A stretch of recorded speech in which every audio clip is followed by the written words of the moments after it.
Olá a todos, daremos continuidade na aula de segmentação, agora segmentação avançada. Nessa aula nós falaremos apenas do caminhos. Esse algoritmo serve para qualquer tipo de dado, mas como eu estou utilizando apenas imagens, no algoritmo que eu vou apresentar para vocês, eu não considero x e y, eu considero apenas a cor, seja ela um único canal ou os três canais, tá certo? Por que isso, professor? Porque um ponto que está na posição, por exemplo, 00, que é preto, poderia não estar agrupado no ponto 500, 500, que também é preto. Para mim, a posição XY não faz a menor diferença. O que importa realmente é apenas a cor. Então, ou seja, as cores que estão próximas estarão no mesmo grupo. Cores que estão distantes estarão em grupos diferentes. Bem, como é que funciona o caminhos? Para cada K, nós criaremos um centroide distinto. Calcular todas as distâncias, nós vamos agrupar baseado naquele ponto que está mais próximo dos centros. Por exemplo, se nós temos um K igual a 3, nós teremos 3 centroides, 3 centros. Então, nós avaliaremos a distância de cada ponto para cada um desses 3 centros e depois agruparemos cada ponto para um desses centros, aquele que tiver a menor distância. E faço isso para todos os grupos, para todos os pontos. Nós vamos agora pegar cada grupo separadamente e calcular a média. Calculada a média, nós temos os novos centroides. Temos os novos centroides, a gente faz tudo novamente. Repete daqui, repete, repete, repete, até que um determinado número de passos seja alcançado. Por exemplo, repita 1000 vezes, 2000 vezes, 100.000 vezes. Ou até que os centroides não tenham mais variação. Essa aqui é a que eu mais utilizo. Como assim, professor? Toda vez que eu crio um novo centroide, os centroides mudaram. Se eles mudaram, significa que os pontos se movimentaram. No início, a movimentação é muito grande, mas com o passar das iterações, a movimentação começa a diminuir, diminuir, diminuir, diminuir, até que não valha mais a pena ficar calculando essa movimentação. Algumas vezes até mesmo dá variação zero, né? Ou seja, os centros não conseguem mais se movimentar. Então vamos para os códigos. Está aqui a aula de segmentação. Eu modifiquei uma coisinha aqui, né? Botei ProcImageSP, ou seja, P é um apelido para a minha classe ProcImage, ok? Então, em vez de botar ProcImage, não sei o que lá, agora eu boto apenas P. E o limpa-tela que ficava aqui nessa classe main, eu tirei e botei dentro de Tools, tá certo? E chamei ela de CLS. Por que CLS? Porque é o padrão Windows. Quem quiser utilizar padrão Linux, bota Clear.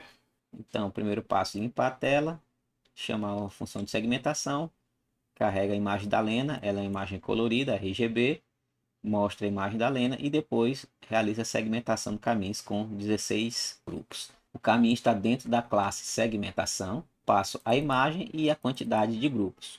Como resultado, nós teremos a imagem já segmentada.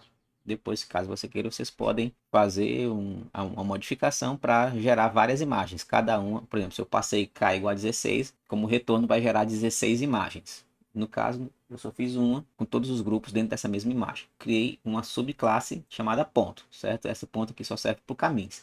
Então, ele tem o X, o Y, C0, C1, C2. Professor, você disse que não precisaria de X e Y. Para calcular o caminho, não preciso. Gerar os grupos eu não preciso. Eu preciso do XY para, depois que eu sei qual é o grupo que ele pertence, eu vou lá na imagem de retorno e pinto do grupo inteiro. Para eu poder pintar, eu preciso do X e o Y. Então, C0, C1, C2 são os canais R, G e B. Coloquei C0 obrigatório, C1 e C2 como sendo opcionais. Tenho que informar para vocês que eu estou utilizando uma bibliotecazinha extra chamada Typing. Essa typing serve apenas para a gente fazer o type hint, ou seja, informar de forma clara qual é o provável tipo de cada dado que nós estamos passando. Então eu vou manipular diretamente list, nem precisa do dict, vou até tirar, vocês vão já entender. Tá aqui cada ponto tem o x, o y e uma matriz. Se C1 for igual a none, significa que eu não informei C1 nem C2. Ou seja, eles não existem, eu só informei um único canal, ou seja, a imagem é cinza. Se ele não é none, é porque a imagem é colorida. Então ela precisa do R, do G e do B. E cada ponto também terá a classe. Se eu informei K igual a 16, é porque vai variar de 0 até 15. Uma das 16 classes. Criei aqui uma funçãozinha, queridos, para criar matrizes e vetores. A vet1d, criar um vetor, certo? Ou seja, aqui eu apenas crio um vetor. Se eu passar aqui largue 10, será criado um vetor de 10 posições, todo mundo preenchido com o valor 0. Se eu não informar nada, é porque é 0. Se eu informar, por exemplo, 100, todas as 10 posições serão preenchidas com 100. Da mesma forma é o VET 2D. No caso, ele vai criar uma matriz. A altura, largura e o default. A altura e largura e o valor inicial que a gente quiser. Bem, eu vou agora detalhar a partir desse ponto, tá certo? O código que está aqui para cima será chamado aqui embaixo, então mais tarde eu volto aqui para mostrar. Precisamos novamente da altura, largura da imagem, da matriz de cores e também da quantidade de canais. Lá em cima eu falei para vocês que nós importamos a biblioteca Typing. Bem, ela serve justamente para isso. Por quê? Veja que eu tenho pontos, que é uma lista. Se eu não estivesse utilizando typings, eu apenas ia ser uma lista de qualquer coisa. Eu nem ia poder dizer que tipo de coisa eu provavelmente tem lá dentro, né? Com type eu digo, olha, ponto é uma lista que provavelmente só terá elementos, objetos do tipo ponto. Então, inicialmente ela é vazia. Se a quantidade de canais for igual a 3, eu vou criar para todas as linhas, para todas as colunas, criarei um novo ponto, onde eu passarei o Y, o X, R, G, B, se for 3 canais. E eu vou pegar esse pontinho e adicionar na lista de pontos. Se não, se ela tiver só um canal, ela só tem o cinza, então eu vou criar um novo ponto e adicionar na minha lista de pontos, onde eu passarei o Y, o X e a matriz 0, que é a matriz que tem o cinza. Neste nível, pontos e também tenho centros. Como foi falado, centros será um K pontos escolhidos de forma aleatória dentro da nossa lista de pontos. Então vamos entrar aqui dentro de gerar centros. Então tá aqui gerar centros iniciais. Nós temos aqui a lista de centros, que ela é inicialmente vazia. Eu não coloquei aqui o tipo, é só uma lista vazia, porque eu já coloquei aqui, né? Eu vou retornar uma lista de pontos. Eu estou retornando centro, então centro é uma lista de pontos. Outra novidade aqui, pessoal, eu estou utilizando também a biblioteca handle, utilizando a função choice. Bem, o choice ele vai escolher um elemento dentro dessa sequência aqui, dentro de pontos. Enquanto centros, inicialmente centro está vazio, for diferente de K, ou seja, não tiver K centros, eu vou escolhendo o próximo, o próximo, o próximo.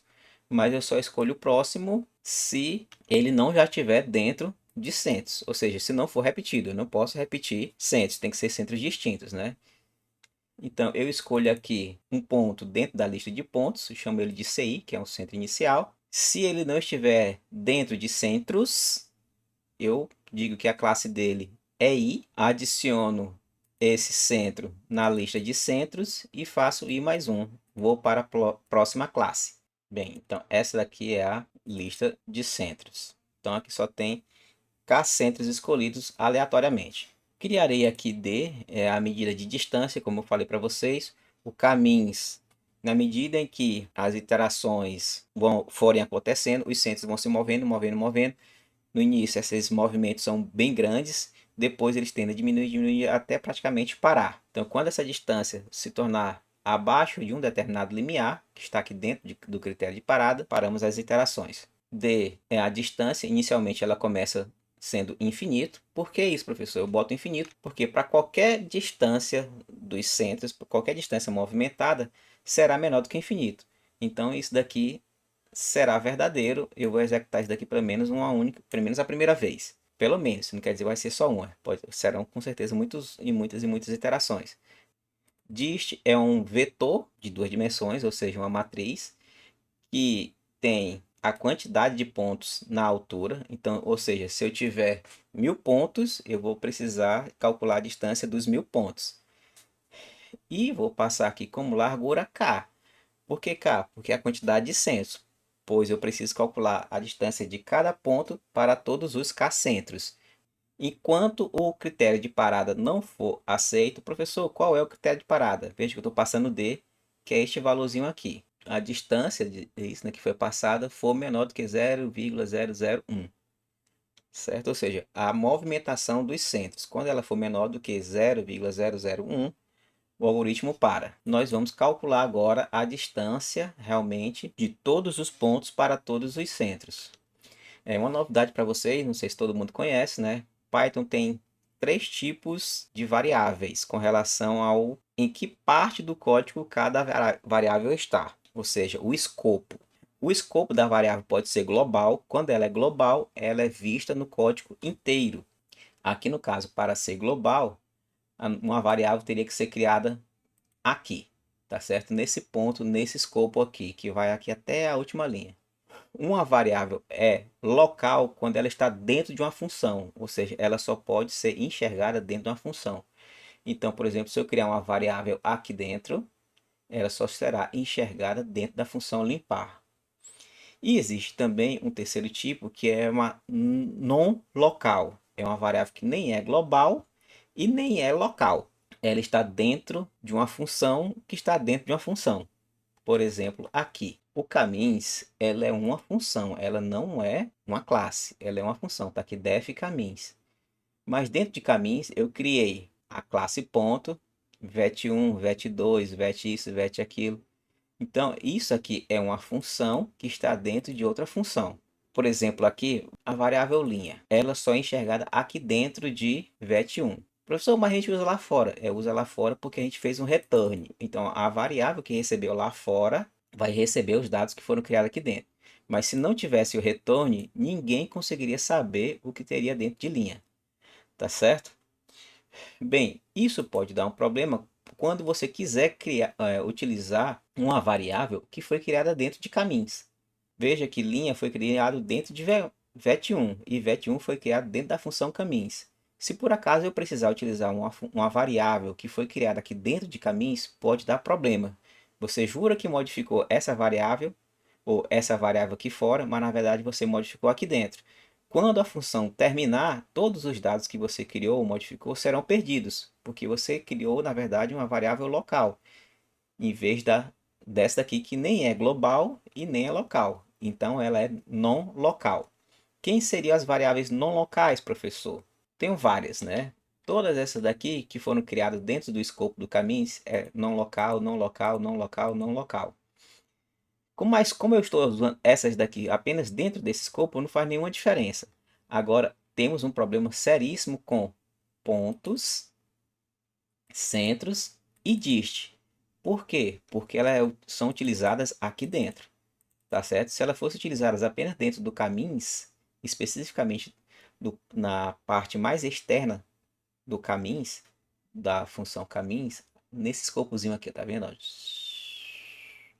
Não teria problema. O problema é que eu faço referência a centros, pontos e dist dentro dessas funções. Por exemplo, aqui, calcular distância, tá certo? Então, eu estou dizendo, olha, essas variáveis aqui que eu estou utilizando, pontos, centros e dist, são variáveis que não foram criadas nesse escopo, não foram criadas daqui para cá, está no escopo acima, ou seja, elas estão aqui, certo? Então, veja que tenho esse escopo, eu tenho esse escopo, eu tenho esse escopo. Então, eu estou dizendo que pontos de estes centros foram criados no escopo acima. Qual é o escopo acima? É esse, que é caminhos, tá certo? Então, eu estou modificando as variáveis que não foram criadas aqui, foram criadas aqui. Se a gente não fizer isso, vai dar erro. Pesquisem, se aprofundem aí em global, local e não local, ok? Façam exemplos. Bem, voltando.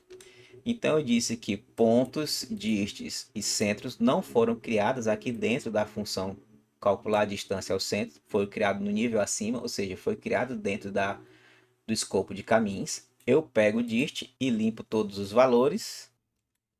Vou fazer o seguinte. Pronto, então informei o tipo. Dist é uma lista que todos os valores são listas que armazenam floats. Criei vazia por quê? Professor, você não tinha criado com não sei quantos mil pontos, não sei o que lá. Mas eu lembrei que bem que assim eu Vou limpar mesmo, né? O primeiro comando é limpar, então melhor ganhar esse tempo, né? Não fazer cálculo desnecessário. Pronto. Então, para todos os pontos dentro da linha de pontos, vou criar aqui temporariamente uma listazinha que vai armazenar a distância do ponto ao centro. Está aqui a nossa lista que armazena as distâncias.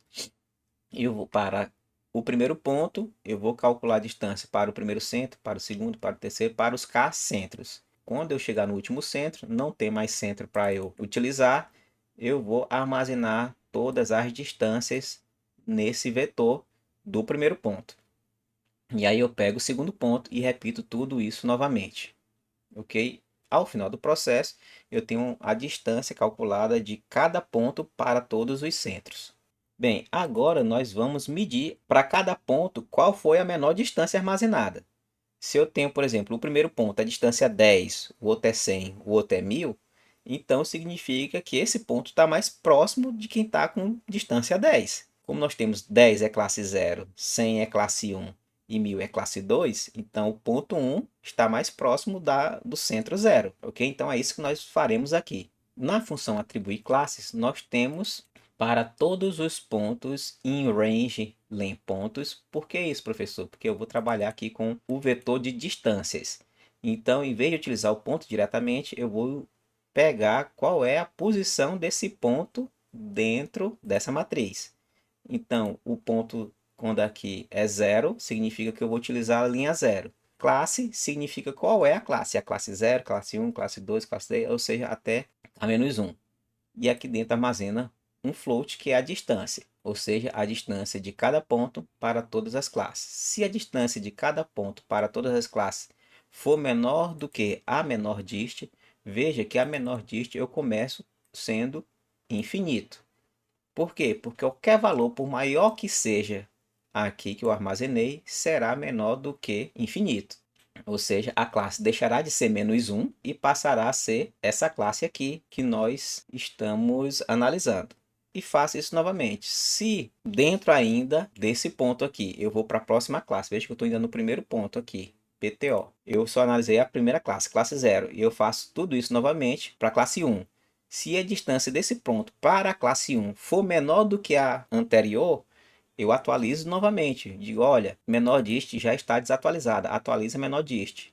Atualiza menor dist. Agora vai ser essa distância dessa classe agora, apesar de estar utilizando o mesmo ponto. Eu faço para a primeira classe, para a segunda classe, terceira classe, assim sucessivamente. Ao final, eu digo, olha, se eu descobrir que, novamente, se a primeira distância deu 10, a segunda deu 100 e a terceira deu 1000, então a menor foi 10, que está na classe, na posição 0, está na posição 0, está na classe 0. Então, a classe do ponto precisa ser atualizada para essa classe aqui. Aí eu atualizei a classe de todos os pontos baseados na distância, na menor distância de cada ponto para todos os centros. Depois que cada ponto tem suas classes já definidas, vamos supor que nós temos 4 classes. Então, nós temos a classe 0, 1, 2 e 3. Então, eu tenho 1000 pontos na 0, 2000 pontos na segunda, 2500 na terceira e 100 na quarta. Então, eu vou pegar todos os pontos que estão na classe 1, tiro a média dela. A média será o novo centro. Vou para a classe 2, analiso todos os pontos, tiro a média de todos os pontos, e essa média será o novo centro. Faça isso para o próximo grupo, para todos os pontos do próximo grupo, para todos os pontos do próximo grupo, e assim sucessivamente, até que todas as K classes tenham sido analisadas e eu tenha gerado as K médias das K classes. A média é um vetor que tem a altura K, ou seja, como eu tenho K classes, então eu vou ter K linhas aqui em média. E a média de quê, professor? Das cores. Por isso que eu tenho que botar aqui a quantidade de canais. Porque, como eu falei anteriormente, não me importa o X ou Y, me importa as cores. Como são K centros, eu vou... Qual foi a média de cor do centro 0? Qual foi a média de cor do centro 1? Qual foi a média de cor do centro 2? Do centro 3? Até chegar no K-1. Eu preciso saber quantos pontos tem cada grupo. Então, se o grupo 0 tem 1000 pontos, eu vou colocar 1000 aqui na posição no grupo 0, aqui dentro de VET1. No próximo, que é o grupo 1, se tiver 2.000 pontos, eu vou botar aqui no VET 2, 2.000.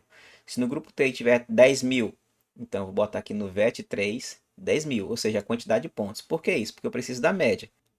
Aqui ao final eu farei aqui a divisão da média dividido pela quantidade de cada classe. Eu preciso, pessoal, calcular a distância percorrida. O que é a distância percorrida? É a distância do que eu tinha no centro antigo para os novos centros. Veja que eu calculei vou calcular os novos centros, então eu preciso armazenar quem eram os centros antigos e quem serão os novos centros.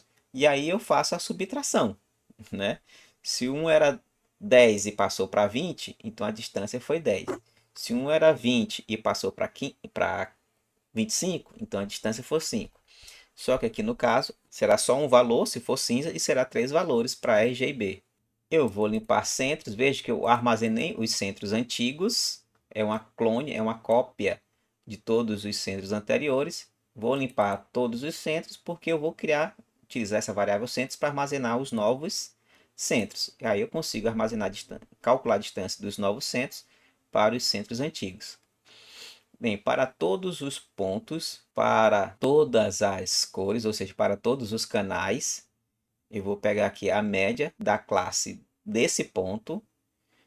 Por exemplo, se esse ponto for da classe 0, então eu vou lá na média do 0 e acrescento a cor dele.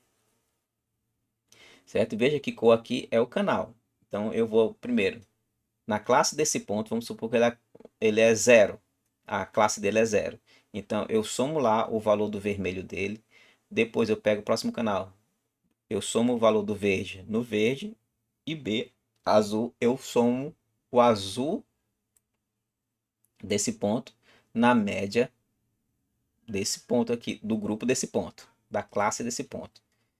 Eu vou somando todas as cores, todas as cores. Veja que para cada ponto eu vejo qual é a classe e digo, olha, a quantidade de pontos dessa classe soma mais um, certo? Então, se eu tiver 10 pontos da classe 0, no final, na classe 0 terá 10. Se eu tiver 10.000 na classe 1, no final, aqui na classe 1 terá 10.000 e assim sucessivamente. Para a classe, na lista de classes, né, no range da quantidade de classes, eu agora vou dividir a média pela quantidade de elementos da classe. Veja que aqui é o dividir igual. Então, divido, o resultado volta para dentro de média. Aqui eu vou percorrer todas as classes, vou criar, para cada classe eu vou criar um vetorzinho. Veja que esse vetor aqui é a quantidade de canais, ou seja, é um vetor de cores. Se só tiver um canal, só terei uma cor. Se eu tiver 3 canais, RGB, eu terei aqui 3 valores. Ou seja, para todos os canais, o valor de D, veja que aqui tem N valores e eu estou aqui percorrendo os N valores. Então, para o primeiro valor, eu vou colocar a média. Para o próximo valor, eu vou colocar a média. E para o próximo valor, eu vou colocar a média. Veja que aqui C é para todas as classes, classe 0, classe 1, classe 2, classe assim sucessivamente. E aqui eu vou para as cores. Val é uma lista, tem vários valores dentro. Então, o que é que eu vou fazer? Vou dizer, cria um novo ponto, que será o novo centro. O novo centro, ele, como eu falei, não me importa o x e o y, só me importa a cor. Então, eu informo que o x é 0, o y é 0, eu não vou precisar deles, assim eu preciso do val. Professor, o que seria esse asterisco val? Veja, queridos, que pontos eu passo valores separados para 0, para 1 e para 2. Canal 0, canal 1, canal 2, RGB. Mas eles não estão dentro de uma lista aqui na passagem de parâmetros. Se estivesse dentro da lista, eu passaria apenas val. Mas como os valores estão fora da lista, então eu estou utilizando aqui asterisco val para justamente pegar todos os valores que estão dentro desta lista e tirar de dentro da lista. E eles ficariam desse estilo, canal 0, vírgula, canal 1, vírgula, canal 2, certo? Então ele vai utilizar cada um desses valores separadamente. Gero um novo centro e boto na lista de centros. Veja que eu tinha zerado. Por quê? Porque eu estou criando novos centros. Limpei a lista dos centros antigos, né? E acrescentei os novos. Agora, como eu tenho os novos centros e os centros anteriores, eu vou calcular a distância de cada centro para os seus respectivos anteriores. Então, para ir em range K, ou seja, primeiramente vou calcular a distância, o centro do grupo zero atual para a distância do centro do grupo zero anterior, depois para o próximo grupo, para o próximo, até que eu faço para todos os casos, né? Então, para todas as classes, vou pegar D, ele é a distância entre o centro da classe I para o centro antigo da classe I. Se D for maior do que a maior variação, veja que a maior variação começa com menos infinito. Por que isso? Por qualquer valor que eu coloque aqui dentro, por menor que seja, será maior do que menos infinito. Então isso daqui será verdade e aí eu atualizo aqui maior variação e volto novamente. E aí eu faço isso para todos os centros. Limpo os centros antigos que eu não preciso mais deles. Limpo e retorno a maior variação. Pronto, retornamos a maior variação. E eu vou pegar essa maior variação e vou fazendo isso até que a maior variação seja menor do que 0,001, como está aqui no critério de parada. Quando isso aqui não for maior mais do que 0,01, eu paro porque os centros não estão mais se movimentando. E aí eu retorno a imagem. Que seria retornar a imagem? Vou criar a imagem de saída. Se n for identicamente igual a 1, professor, mas você está utilizando aqui n canais. N canais não foi criada aqui dentro de gerar imagem. Exatamente, ela não é local, não foi criada aqui dentro. Mas veja, eu estou apenas consultando, eu não estou atribuindo, não estou modificando. Tá certo? Como é só consulta, não tem problema nenhum. O problema é quando você faz uma atribuição ou alguma modificação. Se você modificar, vai dar problema, tá certo? Se você for modificar, coloque non local. Veja que pontos aqui eu não modifiquei, né? Não daria problema. Depois eu corrijo isso daqui, tá bom? Então, se a quantidade de canais for 1, vou criar uma imagem em tom de cinza, da mesma altura e mesma largura. Se a quantidade de canais não for 1, ou seja, for 3, eu vou criar uma RGB. Criado a imagem, eu vou ter agora acesso à sua matriz. Então, pego a matriz e vou preencher essa matriz. Para todos os pontos na minha lista de pontos, para todos os canais. Então, aqui no canais é canais de cor, né? Então, para o RG e o B, ou para o canal cinza, eu vou pegar a matriz no canal, na posição Y, na posição X do ponto, informado lá. Aqui sim eu preciso do X e do Y para poder botar a cor no lugar certo, ok? Mas a distância mesmo não é importante para o agrupamento. Em algumas outras situações, pode ser que a posição seja importante. Para a gente ainda não é. Nossa matriz de saída vai pegar a cor da classe daquele canal. Vamos supor que a classe 0, o vermelho dele deu 100.